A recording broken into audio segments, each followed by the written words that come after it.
There are new headlines crossing the Bloomberg involving the controversial US travel ban. President Trump is said to be considering signing a new executive order on immigration, as the current one is being held up in court. Now, a White House aide says the administration will not take the temporary travel ban halt to the Supreme Court.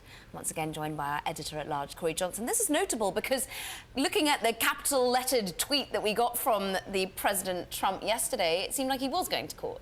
Well, or he's predicting what's going to happen to the next one, because guaranteed this one's going to go right before the court again, and I don't know that the court's going to take too fondly of having said put a hold on this thing and having the president try to do an end run by coming up with another executive order. One of the things about this executive order that became very clear in the reviews by the courts was that it was vague and it was changing, right? Initially when it came out, it banned legal green card holders trying to come back to the country where they hold a green card. And then the White House over the course of the weekend said, oh yeah, that we don't mean the green card people, they can come back in. The judges asked, as I mentioned in the A block of the show, with the judges in the appeals court here in San Francisco, I'm pointing at the court because it's not too far from us here, said, which policy is it? Is it the one that he signed? Is it the interpretation by the White House counsel, which doesn't seem like us that has the power to supersede the president himself, but they have their own interpretation, or there's a next interpretation. So this one might be more clearly written, but that doesn't mean it's going to protect them from going right back before the courts and indeed getting the same kind of protests that people across America engendered. Because a lot of the ongoing concern has been whether or not this is against, unnecessarily and unconstitutionally, against a religion, against generally Muslim-based countries. The 7 countries are predominantly Muslim. That was one of the interpretations that the court didn't like. In other words, but it wasn't. It was interesting because they seem to be a little unclear in their interpretation of that. But they did say that they had it was okay. They cited the law. The states said that it was okay to look back not just at the order, but the comments that led to the order. So both President Trump during the campaigns, or President-elect before he's President-elect, sorry, candidate Trump saying, I'm going to have a Muslim ban, and saying it over and over again.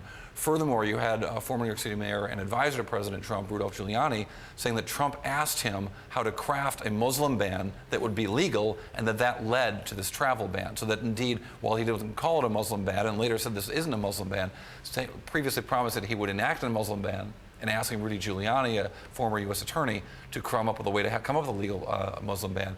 That also could be part of the next court case, because there's surely another one to follow, if there is indeed another order to follow. I mean, it's interesting, we're hearing from Cathie Wood when we're speaking to ARK Investment CEO, and she actually seemed relatively optimistic that we would see Trump, as we've just seeing, land now in Florida on his Air Force One. She was saying, well, actually, maybe he's listening. Maybe Elon Musk around that table is starting to bend his ear. You would be significantly surprised if this new executive order seemed to be Cathie's a much more positive person than I am. But I'm just looking at what the president is saying, what he said to the reporters in Air Force One, that he might sign another order. I think that shows that he's not listening to the protesters. And, presidents often don't listen to protesters. But I think it's notable that he's going to try to do another end around with the courts. I also think that there's a segment of the White House that really likes this argument. They don't care that there are protesters out there. In fact, they would prefer that there are protesters out there. They would prefer that there's a fight. The same way that they take on the media and the White House press corps by saying completely untrue facts.